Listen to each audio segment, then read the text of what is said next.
చంద్రతి మండలం కిష్టంపేట గ్రామంలో 8 ఏళ్ల బాలిక తేలుకుట్టి మృతి చెందిన సంఘటన గ్రామంలో విషాదాన్ని నింపింది. కిష్టంపేట గ్రామానికి చెందిన కుదిరిక మహళ అనే చిన్నారి ఈ నెల 19న తేలుకాటుకు గురైనట్టు ఆమె తల్లిదండ్రులు తెలిపారు. బాలిక ఆరోగ్య పరిస్థితి విషమంగా మారడంతో తల్లిదండ్రులు గ్రామంలోని ఆర్ఎంపీ డాక్టర్ కు ఫోన్ ద్వారా సంప్రదించగా డాక్టర్ వెంటనే వచ్చి బాలికకు 2 కాళ్లలో 2 ఇంజెక్షన్లు వేశారు. అయితే మరుసటి రోజు ఉదయం బాలిక అపస్మారక స్థితిలోకి వెళ్లడంతో వైద్యం చేసిన ఆర్ఎంపీ సలహా మేరకు ఆమెను వేములవాడలోని ఓ పిల్లల ఆసుపత్రికి తరలించారు. అక్కడి వైద్యులు పరిస్థితిని గమనించి నాడీ వ్యవస్థ బలహీనమైందని గుర్తించారు.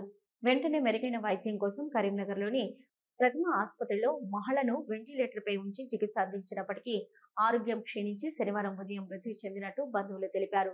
ఈ ఘటనపై జిల్లా additional SP Chandraiah Vemulawada area ఆసుపత్రిలో బాలిక మృతదేహాన్ని పరిశీలించి వివరాలు సేకరించారు. ఆయన వెంట సిఐ వెంకటేశ్వర్లు, ఎస్ఐ రమేష్ ఉన్నారు. డాక్టర్ నిర్లక్ష్యమే బాలిక మృతికి కారణమా అనే కోణంలో పోలీసులు దర్యాప్తు ప్రారంభించారు.